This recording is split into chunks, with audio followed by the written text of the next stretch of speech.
Saudara-saudara, di dalam dunia ini hanya dua macam manusia.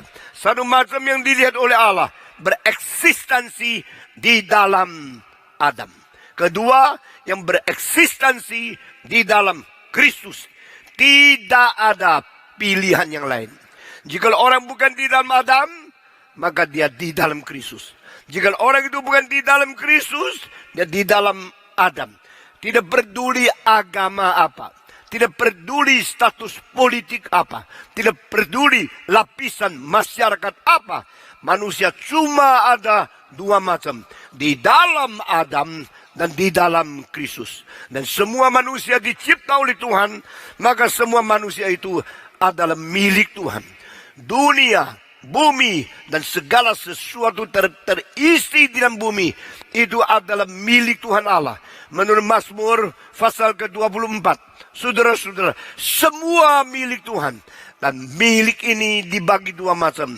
Dimilik oleh Tuhan karena ciptaan Tuhan Allah. Kedua, dimiliki oleh Tuhan karena penebusan dari Tuhan Allah. Yang dicipta oleh Tuhan Allah, bergabung dengan Tuhan, dimiliki oleh Tuhan sebagai natural belonging. Tapi yang ditebus oleh Yesus Kristus, yang diselamatkan di dalam anak Allah yang tunggal, ini adalah spiritual belonging. Sehingga kita bersatu, bergabung dengan Kristus, dan kita di hadapan Tuhan mempunyai status yang baru.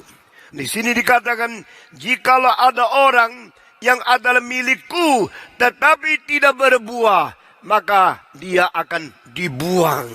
Saudara-saudara, meskipun dicipta oleh Tuhan, dan dicipta menurut peta dan teladan Allah, tapi dia hanya mempunyai pemilikan secara natural, hanya karena dicipta, maka dia dimiliki oleh Tuhan di dalam bidang yang pertama ini. Ini tidak ada hubungan dengan hidup kekal dan rencana yang abadi dari Tuhan Allah. Orang yang hanya dimiliki Tuhan karena dicipta oleh Tuhan Allah, dan mereka tidak mendapatkan anugerah keselamatan. Mereka hanya mendapatkan common grace, tetapi tidak mendapatkan saving grace.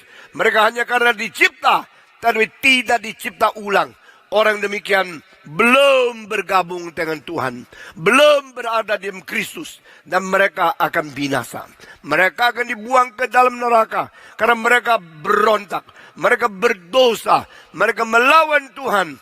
Dan meskipun mereka secara natural dimiliki oleh Tuhan, tetapi mereka tidak ada bagian di dalam hidup kekal yang dijanjikan oleh Tuhan.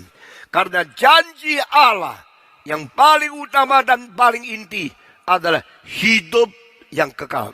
Allah telah menjanjikan hidup kekal kepada manusia yang tergabung ke dalam Yesus Kristus. Karena upah dosa adalah maut, tetapi karunia Allah di dalam Yesus Kristus Tuhan kita adalah hidup yang kekal. Dan janji ini diberikan karena kita menerima Tuhan, dan karena Tuhan memilih kita.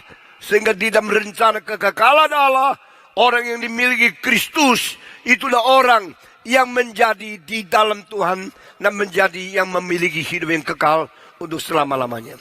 Saudara-saudara, yang milikku tapi tidak berbuah akan dibuang. Tapi yang milikku dan berbuah akan dibersihkan. Yang di dalam Kristus tetap dibagi dua macam. Macam pertama, yaitu orang yang sudah di dalam Kristus tetapi berbuah banyak. Nah, orang ini akan dipotong, akan dibersihkan, yaitu membersihkan sarang dengan daun-daun kelebihan.